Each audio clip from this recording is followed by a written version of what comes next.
Dhammasukha Meditation Center, Bhante Vimalaramsi, November the 28th, 2008. The sutta tonight, Majjhima Nikaya number 109, the Greater Discourse on the Full Moon Night, the Mahāpuṇṇama Sutta.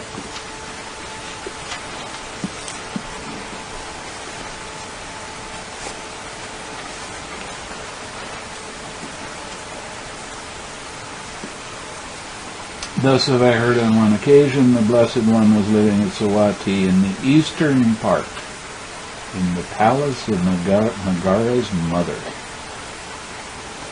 Now on that occasion, on the Vipassana day of the 15th, on the full moon night, the Blessed One was seated in the open surrounded by a sangha of monks. Then a certain monk rose from his seat, arranged his upper robe on one shoulder, and extending his arms and hands in reverence, in reverential salutation towards the Blessed One, said to him, "Venerable Sir, I would ask the Blessed One about a certain point, if the Blessed One would grant me to answer an answer to my question." "Sit on your seat, monk, and ask what you like." So the monk sat on his own seat and said to the Blessed One, "Are these not, Venerable Sir, the five aggregates affected by clinging, that is, the material form aggregate affected by clinging, the feeling aggregate affected by clinging, the perception aggregate affected by clinging, the formations aggregate affected by clinging, and the consciousness aggregate affected by clinging? These, monks, are the five aggregates affected by clinging, that is, the material form aggregate affected by clinging, the feeling aggregate affected by clinging, the perception aggregate affected by clinging, the formations aggregate affected by clinging, and the consciousness aggregate affected by clinging." Saying, "Good Venerable Sir," the monk delighted and rejoiced in the Blessed One's words. Then he asked him a further question. "But Venerable Sir, in what are these five aggregates affected by clinging rooted?"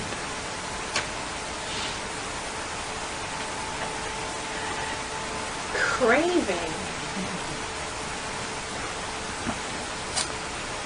These five aggregates affected by clinging are rooted in desire.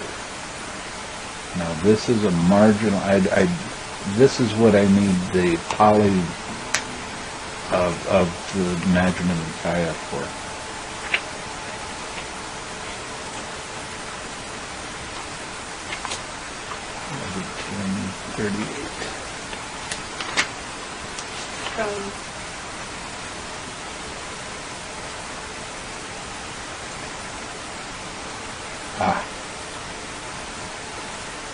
Tanha, craving, which is the origin of suffering, comprised by the five aggregates. See, that's what,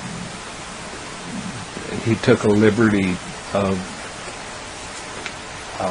saying desire instead of craving. And which that would have been, he says chanda, because in his other translation, he said chanda. I know, but that's off. Well, that's off. It's a variable, isn't it? No, that's off.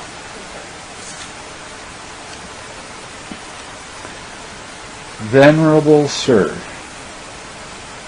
is that clinging the same as these five aggregates affected by clinging, or is clinging something apart from the five aggregates affected by clinging?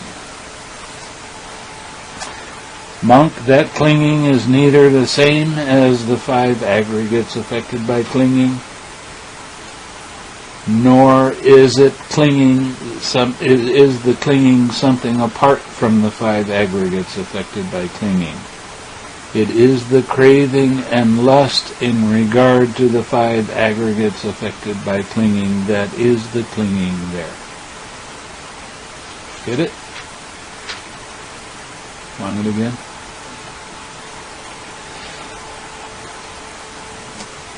That clinging is neither the same as these five aggregates affected by clinging, nor is the clinging something apart from the five aggregates affected by clinging. It is the, he says, desire, I say craving, and lust in regard to the five aggregates affected by clinging that is the clinging there. Okay? But Venerable Sir, can there be diversity in the craving and lust regarding the five aggregates affected by clinging? Can there be change in it? There can be, monk.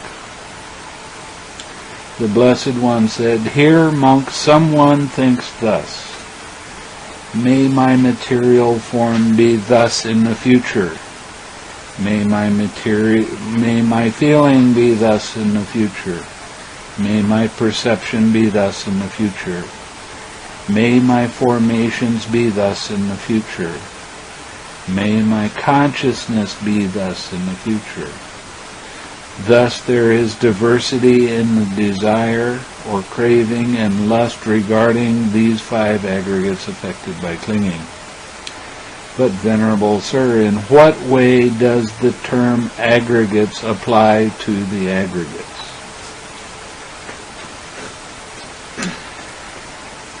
What is an aggregate? So it's a collection of material forms. It's a collection of feeling. It's a collection of perceptions and formations and consciousnesses. Right? Monk, any kind of material form whatever, whether past, future, or present, internal or external, gross or subtle, inferior or superior, far or near, this is the material form aggregate. Any kind of feeling whatever, past, future or present, internal or external, gross or subtle, inferior, superior, near or far. This is the feeling aggregate. Any kind of perception whatever, past, future or present, internal or external, gross or subtle, inferior or superior, far or near. This is the perception aggregate.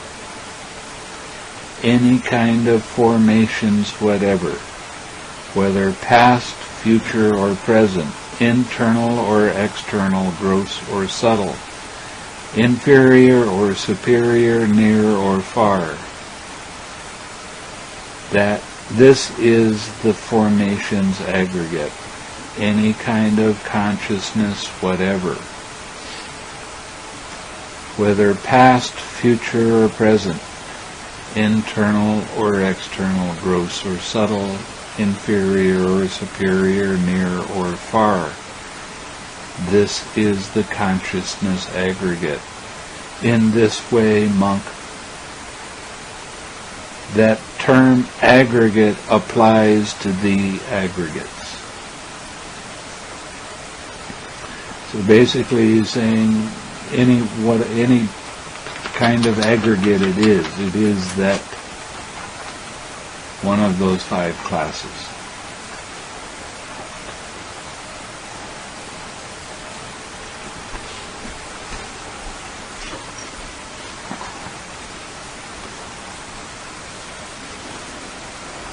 Is that called? Damper.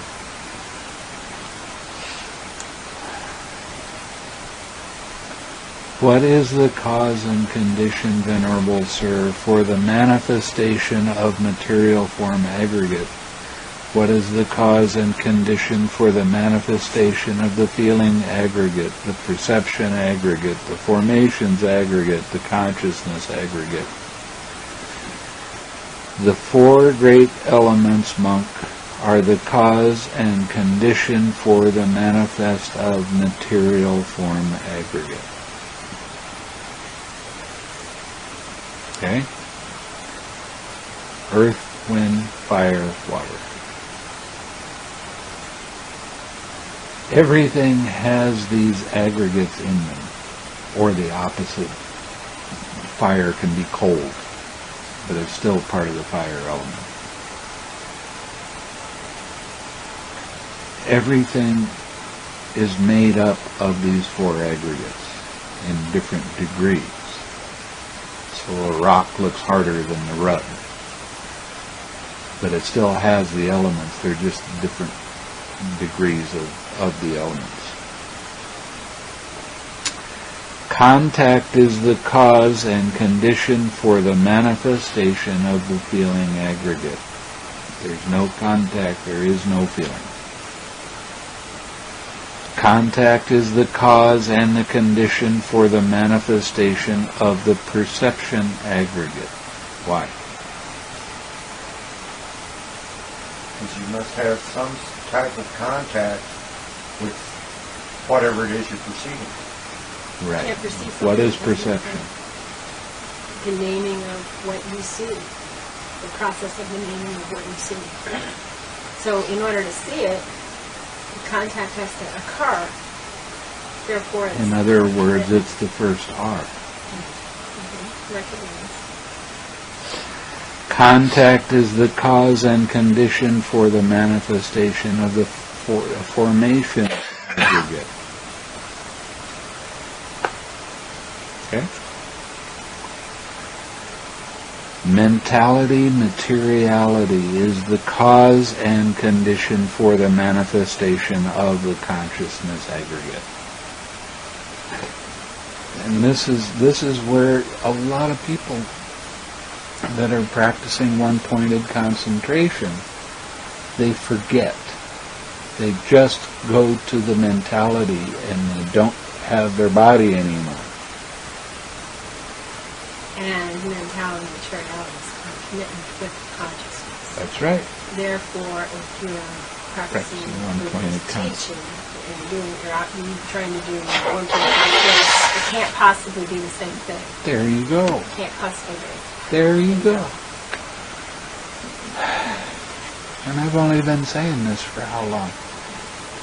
So 10 years in this country. So if they're separating it, never quite said it that way before. So if they're separating mentality and materiality, and their operational practice is operating on mentality, there is no possible way that they can experience what Sariputta described, or what's described in the other... Or what the Buddha described. Or what the Buddha described within these different jhanas, if they cannot really describe it because they cannot experience it if they're in absorption. Right. Brilliant. Absolutely brilliant.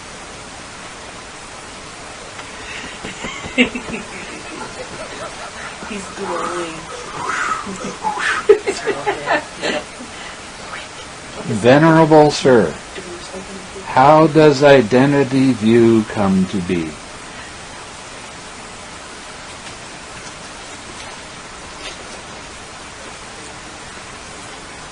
Here, monk, an untaught, ordinary person who has no regard for noble ones, and is unskilled and undisciplined in their Dhamma, who has no regard for true men, and is unskilled and undisciplined in their Dhamma, regards material form as self, or self as possessed of material form, or material form as in self, or self as in material form. He regards feeling as self.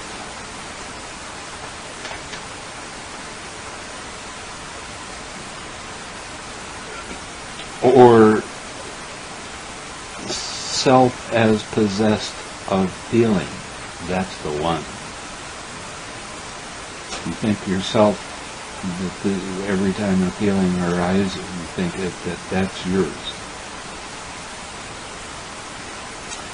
Or feeling as in self, or self as in feeling. He regards perception as self, formations as self, or consciousness as self, or self as possessed of consciousness.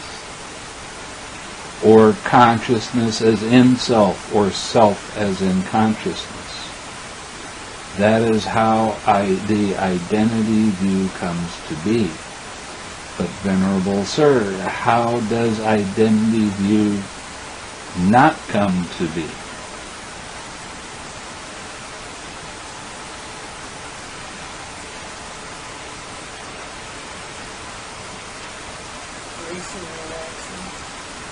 The whole 6 hours. Ah, thank you. 6 hours.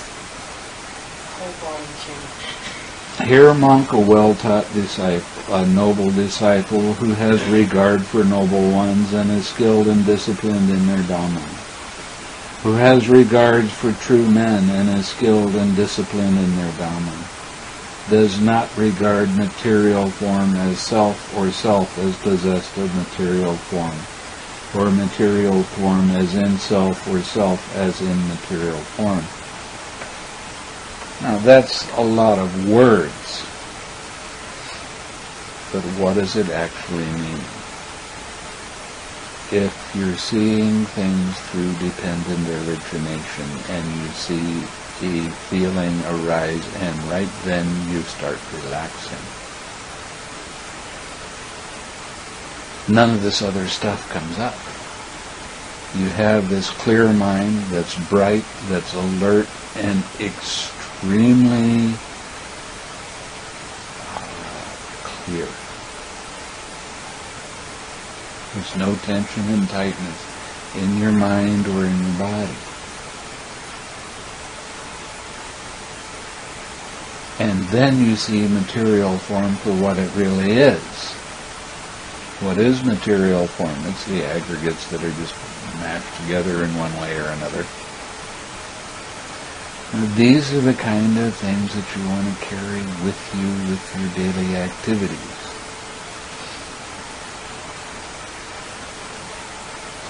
Not getting caught in the conceptual thinking about. Seeing it the way it actually is, without craving. Now, if you do that, you're never going to get caught or attacked by fear, anxiety, worry, depression, sadness, whatever the catch of the day happens to be.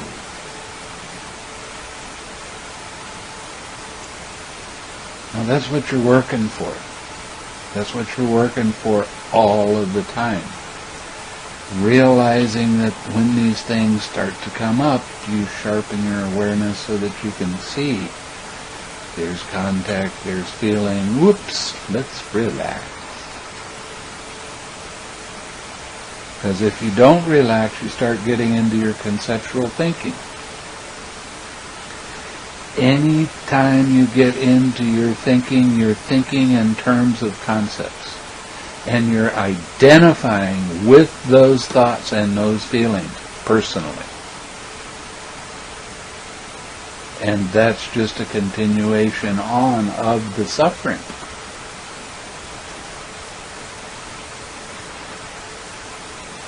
The whole point of doing a retreat is to calm your mind down enough so you can start seeing it a little bit more closely. But when you get off retreat, it isn't the holiday and just forget all of this stuff and wait till the next retreat. It's take it with you. That's how your practice grows. That your understanding starts to grow in leaps and bounds when you start actually seeing the way things are. Instead of allowing that old habitual tendency to come up and say, I always act this way. You know, it's time for me to be depressed. It's time for me to get caught up in doubt. It's time for me to get caught up in fear. Because whenever this feeling comes, that's how I always act. And that directly leads to sorrow, lamentation, pain, grief, and despair.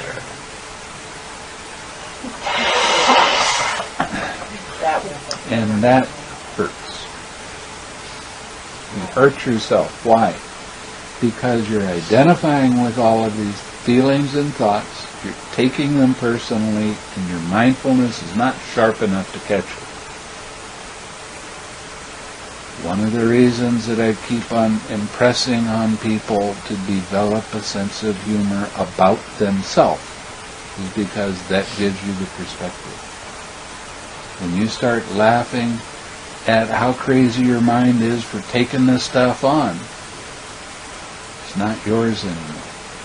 It's not yours at all.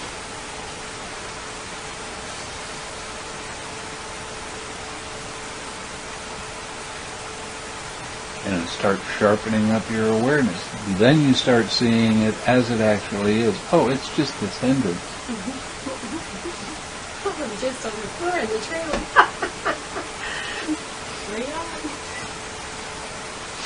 But it's just this hindrance. That's all it is. The hindrances are your teacher. The hindrances are your best friends. The hindrances are showing where your mind grabs on.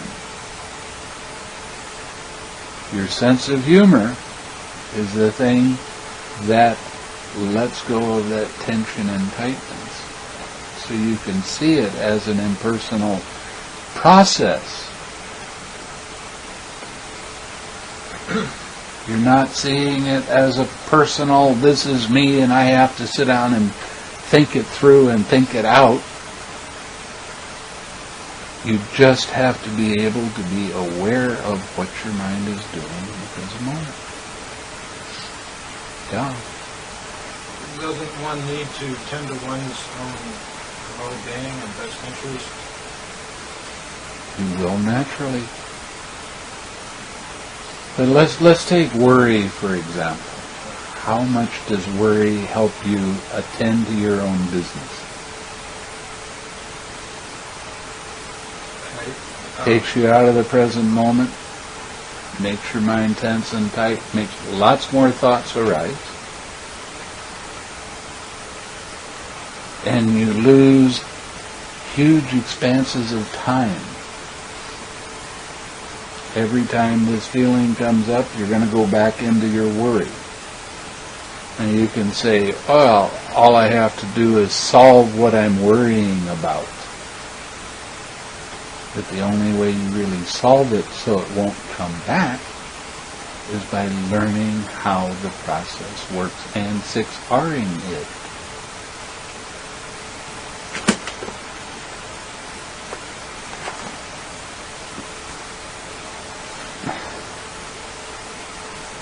Can you think of an example of a time where using this wouldn't be in your best interest? Oh, can I? Yeah. Oh, well,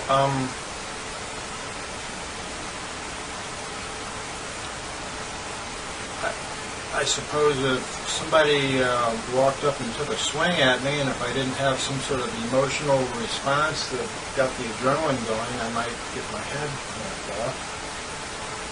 You'd see him coming. Or you might just stop. If you start You'd see him coming and get out of the way. There is no worry, there is no fear, there is no anxiety, there is proper action that's wholesome, not allowing this to take place. Now, there are some times when you have to stand in front of somebody to get in their way so they won't do something that's really nasty. But you have to do it with a balanced mind. You have to do it with a clear mind. Okay. What if I was not worrying about getting enough wood laid up for the winter? Well, what good does worry do to you? Thinking about it? Consumed by it? Or do you just go out and take care of it? Why worry about it? Just, this is a job that has to be done. Do it. Would you say that your worry is a reaction and that doing it would be a response Yeah, of to course. the situation? So worry, the reaction is always detrimental to your health, and causes tension and tightness in the body, leading to stress, leading to physical and mental problems. But when you're letting go and your mind is open, something happens, you can see what needs to be done, and you take the action, but it's a response to what's needed to be done. What's your story about the two people with response and reaction, the difference between them, the music, the fire, and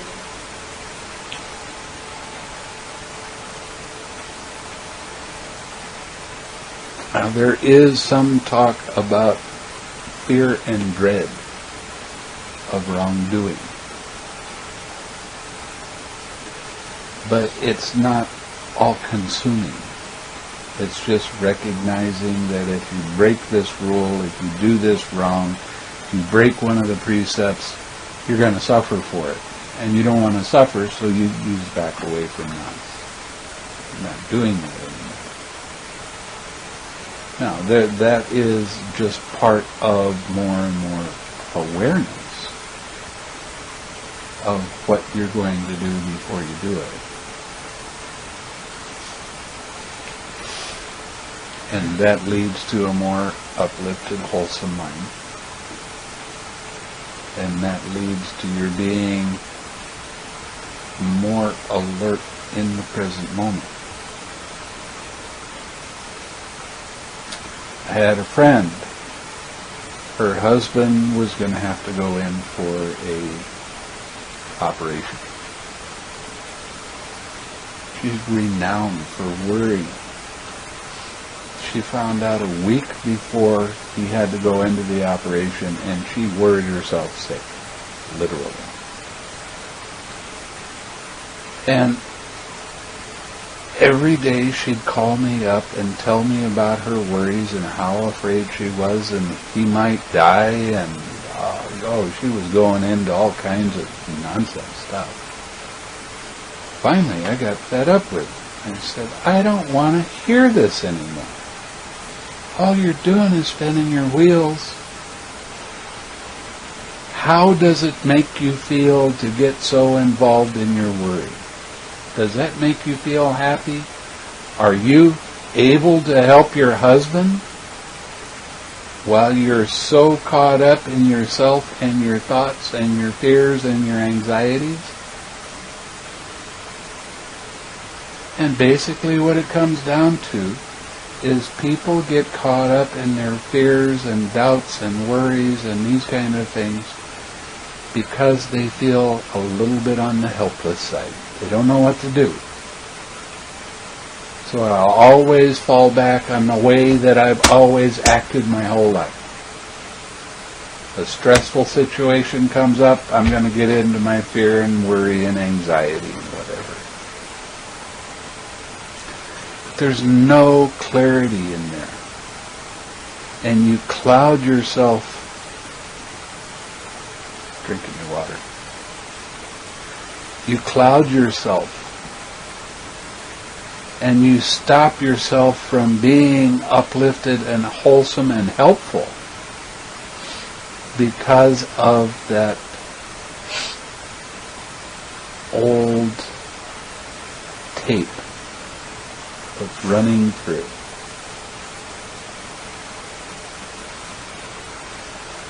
I was at a restaurant. I worked at a restaurant when I was in Maui. Great job.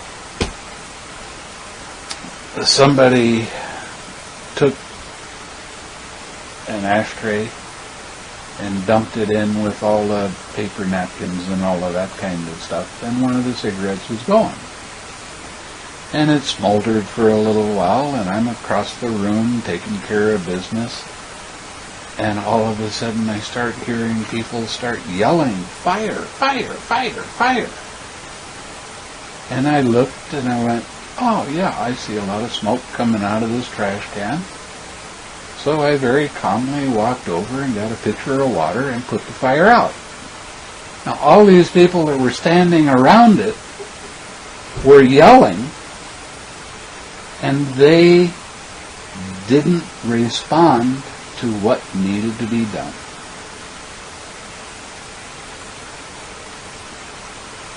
course, I took the trash can, put it outside, turned it upside down, really wet the whole thing down.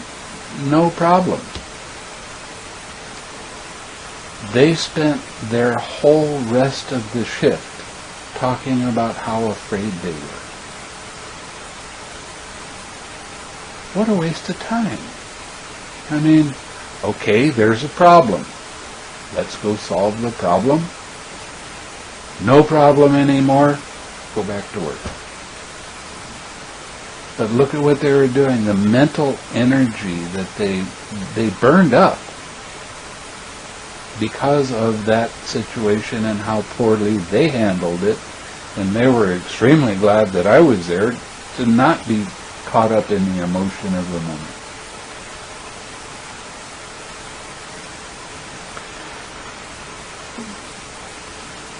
The whole point of Buddhism is learning how to change your old habits and develop new good habits.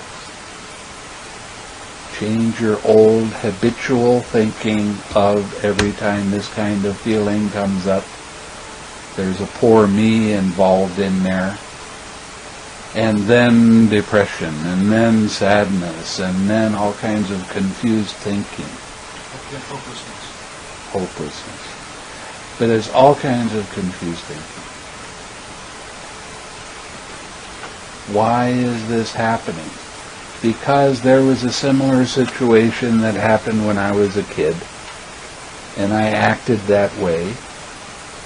Now, instead of changing the way that you perceive things, changing the way you use your awareness about things,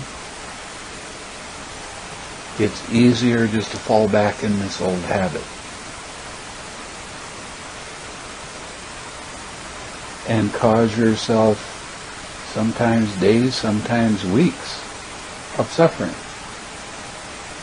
And you go back into that situation and you start looking how your thoughts keep repeating themselves. Same words, same phrasing, same emphasis. Just like it's on a tape deck. Anytime you have repeat thoughts, there is attachment. And you're afraid to change and let it go. Buddhism is about seeing these kind of attachments. Now, why we're afraid of letting these old ways of thinking and being go is beyond me. And I still have mind. I'm not saying that I'm perfect. And I keep on looking at myself going, why am I doing this to myself? I'm only causing myself pain and upset. And I keep going over the same thing with the same words. There's nothing new there. It's boring as hell. Excuse my French. But the whole point is seeing how the process works. And seeing how those old reactions color the way you see the world right now. The whole point of Buddhism is putting on clear lenses, so there is no more color. And when you do that, the fear that arises from change is really scary. And you'll walk right up to that change and then you'll back away. And then you walk right up to that change and you back away. Until you get used to doing that. And then one of these days, you walk right up to that change and you put your toes just over that line. And you go, well, what was I so concerned about? What was I so worried about? Why was I doing that to myself? It's because of the attachment, the want for things to be in a particular way, and being comfortable with that. Another example is women that are battered. Their husband beats them up. and they continue staying with that person that's causing them all this pain. Why? Because they're comfortable with it. They might not like it while it's happening, but they won't change. They're comfortable not changing. And it's real hard to talk some people into, wake up, look at what you're doing to yourself. Don't do that anymore. You don't need to be around this person. Let him go. It's hard to convince because of that attachment. Anyway.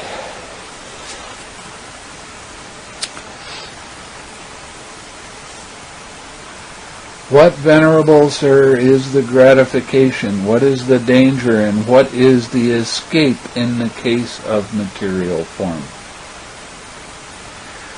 What is the gratification? What is the danger? And what is the escape in the case of feeling? What is the gratification? What is the danger? And what is the escape in the case of perception? What is the gratification? What is the danger? What is the escape in the case of formations? What is the gratification? What is the danger? And what is the escape in the case of consciousness? What is it? The gratification is the enjoyment, the feeling of security. The danger is the craving. The escape is the 6 hours. The pleasure and joy, monk, that arises in dependence on material form, that is the gratification. In the case of material form is impermanent, suffering, and subject to change. This is the danger in the case of material form. The removal of desire and lust, the abandonment of desire and lust for material form, this is the escape in the case of material form. Now this is kind of commentarial. When it's saying that impermanence and suffering, and in everything, that's the cause, that's the danger. But the danger actually is the craving. The real danger is the craving. The I want mind that says, this is good, this is pleasurable, I like this. Or the I don't want mind. That's the real danger. Of course, it's everything is in material form is impermanent. And everything that's impermanent is a form of suffering, but the real suffering comes from the craving. Was he taking the word suffering and craving interchangeably in this thing? No. That's why he was doing it? No. No? This is commentarial, I'm telling you. Mm-hmm.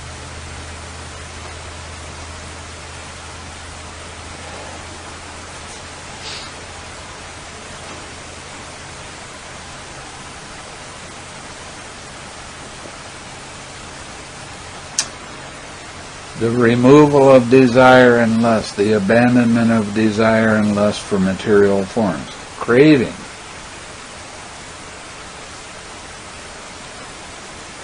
Is the escape in the case of material forms. Doesn't mean material form is good, bad, or indifferent. It's the attachment to it. It's the taking pleasure in it or not pleasure.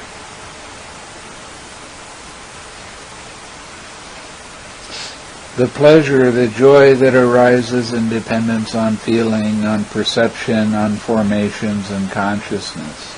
this is the gratification in the case of consciousness. Consciousness is impermanent and suffering, subject to change. The attachment is the danger.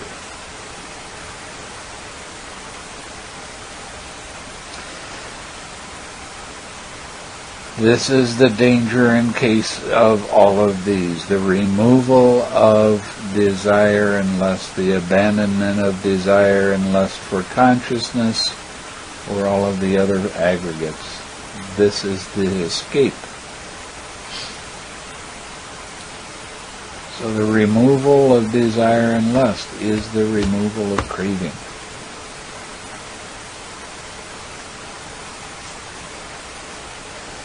Venerable Sir, how does not one know? How does one see?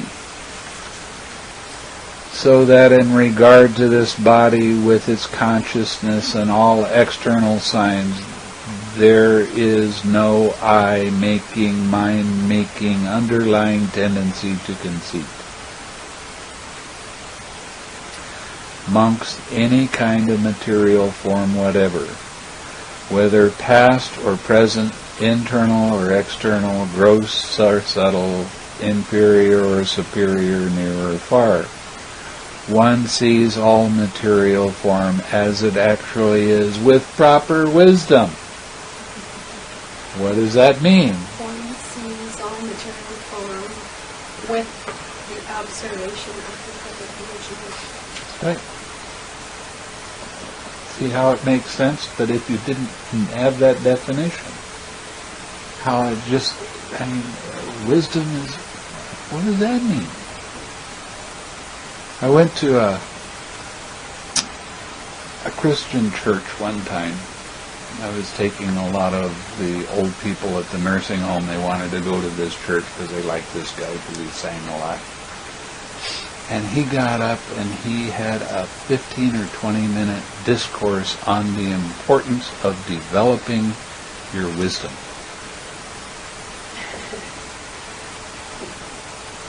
And he kept on talking about wisdom, and I kept on going, okay, you got me convinced. I got to develop this wisdom.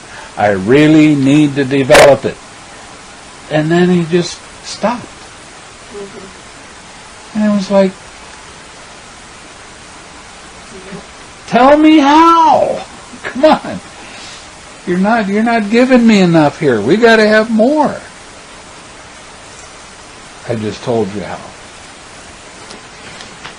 It's kind of like Yandasina when he was giving his talk, he was talking about developing your understanding and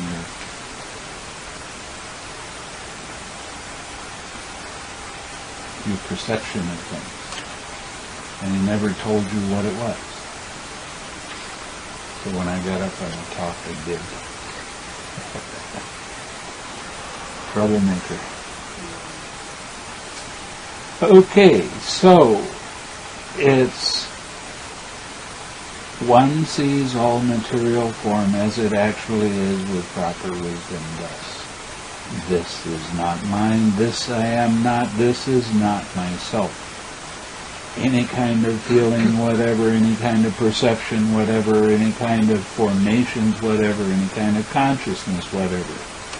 One sees all of these as they actually are with proper wisdom. This is not mine, this I am not, this is not myself.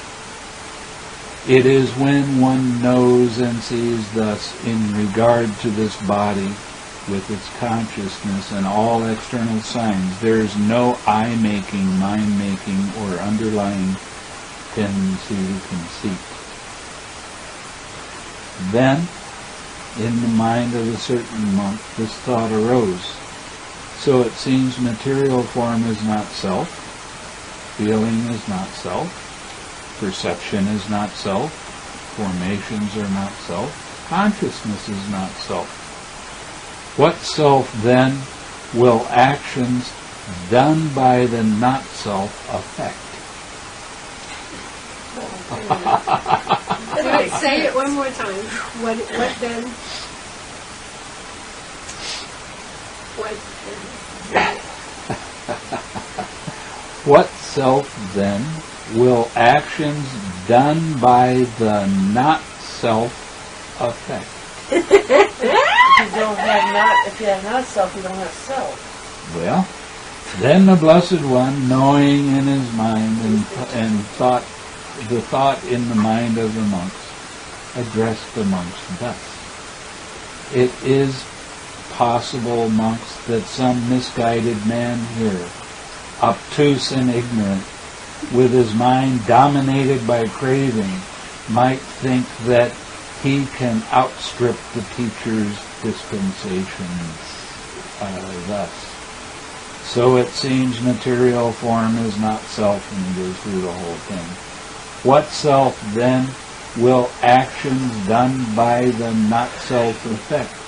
Now, monks, you have been trained by me through interrogation on various occasions in regard to various things.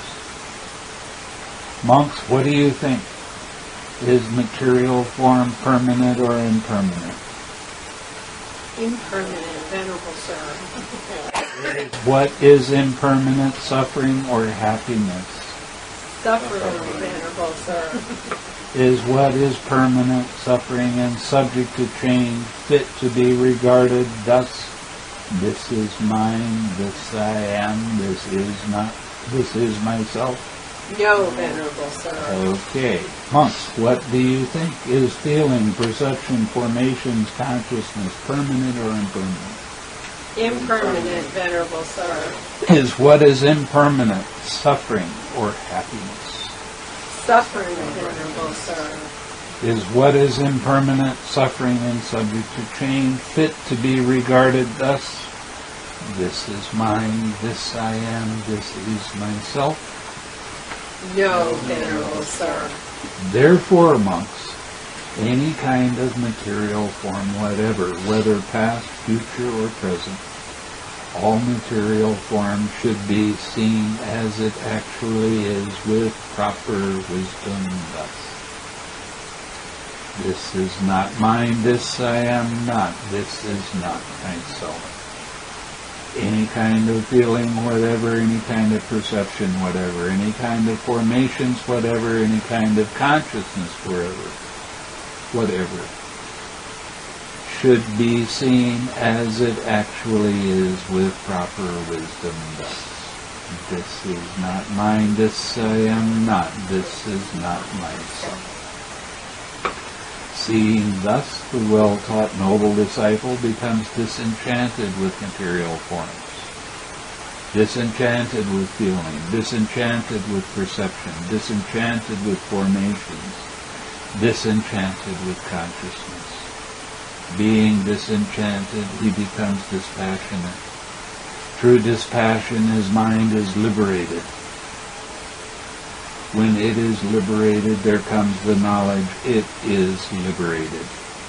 He understands birth is destroyed. The holy life has been lived.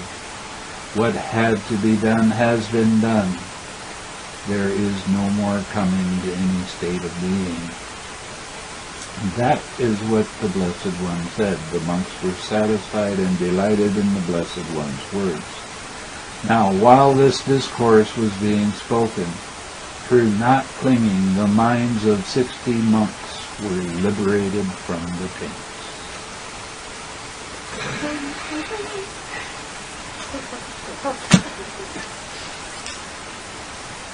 So, there you go. Was that last question sort of like a trick question for the Buddha? I mean, why would he say that? That's what an awful lot of people think. Especially psychologists, they'll think, well, you have to build up yourself to be able to let go of yourself. Or they'll say, I understand there is no self, but then they'll continue to emotionally be upset. So who is it that is being emotionally upset? this Well, no and self then is there's something there's except this is the self. the whole nonsense about higher self and lower self, and Yeah, I know that. yeah. They did that in The monk thought he was going to trick the Buddha. Yeah, that's why he was called a misguided man. He didn't understand, and this is when you start talking about self, it gets so confusing. And when you talk about taking something personal or impersonal, it clears it up. When you see all of the five aggregates as being an impersonal process, there's no question about a self or a higher self or a lower self or a not self watching the self. There's no question of that.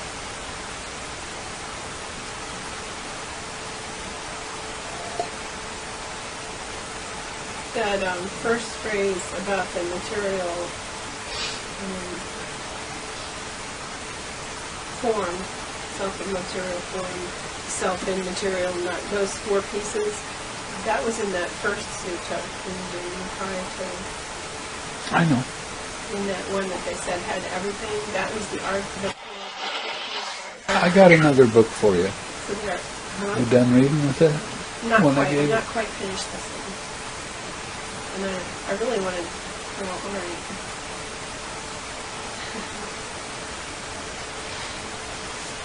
I'm determined my book will be in the mail tomorrow.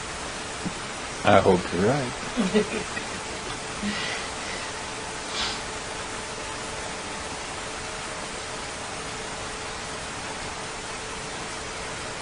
So, got any questions?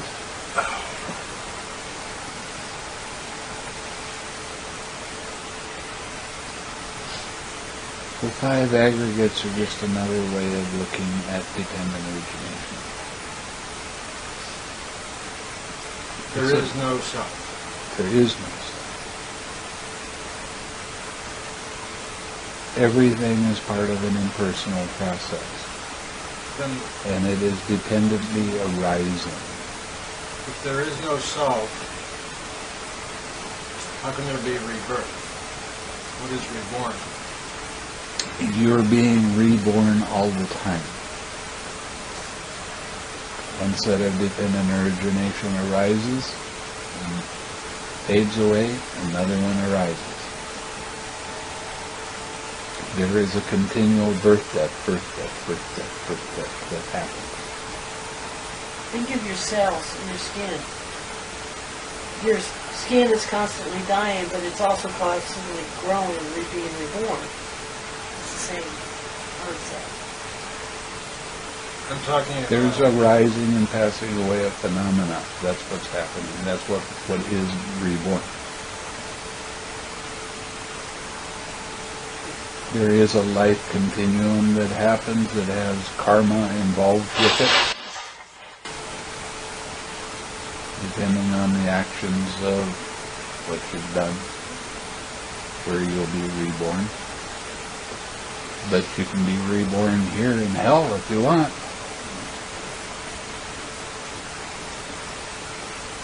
But one is reborn. After one dies, one is reborn Continually.